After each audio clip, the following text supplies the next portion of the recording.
No charges of genocide in the Middle East. The ISIS Islamic terrorist group targeting and killing Christians and religious minorities, capturing, as you know, a huge swath of Syria as well as Iraq as it tries to turn it into an Islamic state.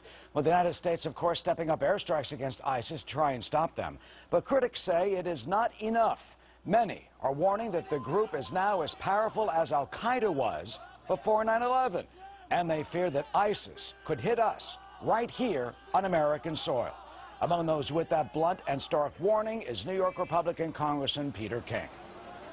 We can't wait for Maliki or the Iraqi parliament to fight ISIS. Every day that goes by, ISIS builds up this caliphate and it becomes a direct threat to the United States of America. They are more powerful now than Al-Qaeda was on 9/11. Can ISIS strike us? Well, KT McFarland is a former Deputy Assistant Secretary of Defense in the Reagan administration and a Fox News national security analyst. You know, KT, it's really chilling. You hear Pete King say that they're more powerful than Al-Qaeda was. Potentially, is it possible that ISIS could strike us here, or is it improbable? No, I think, in fact, he's absolutely right. Who have we fought in the last 10 years? Taliban, Al-Qaeda, and now we're looking at ISIS and Iraq. All right. Taliban, they had local ambitions. At the most, they wanted to run Afghanistan, maybe Pakistan in their own, 14th century kind of way. Al-Qaeda, we fought them, but what were they trying to do? They're just trying to sort of do terrorist acts. Well, let's kill some Americans, let's do some stuff here, let's do some stuff in Europe, but they're not looking to have a bigger run-the-world agenda.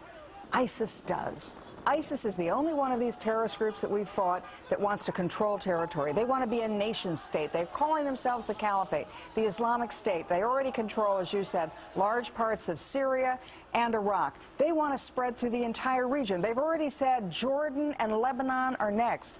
They want all the resources of a wealthy nation state, oil, military, and they want to take over the world, and they will kill anybody in their way. They'll behead Christian monks and priests. They'll crucify. They'll just kill anybody, Christians, Jews, even their own fellow Muslims. And it's just astounding and so horrendous of what is happening now. The reports of beheading young children, putting their heads on sticks in a park in Mosul, going door to door, putting that mark on Christian doors. You've got to pay up, pay a tax, convert, or you get killed. And what's also chilling is the leader of the group, Abu Bakr al-Baghdadi. There he is. We had him in custody, 2004. He's in custody, and what does he say to us, reportedly?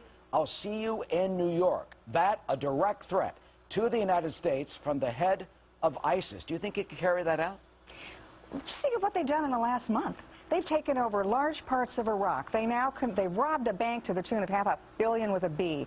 They now control the major water sources in Iraq, the dams. They could flood the entire region.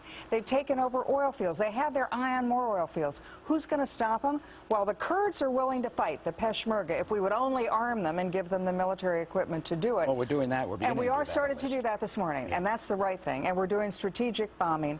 But if we're really smart, we don't need a third Iraq war. What we need to do is give those countries in the region that have a lot more to fear from ISIS in their neighborhood than we do, give them the tools to fight ISIS themselves. Well, you also have the ISIS sympathizers and thousands, allegedly, of the of Al-Qaeda-type ISIS, Islamic Jihad radicals, many who they say have European and some U.S. passports, who could come here. Do you think that is a fear? I mean, the New York Daily News this morning reports that they have arrested at JFK International Airport a alleged sympathizer from North Carolina of ISIS.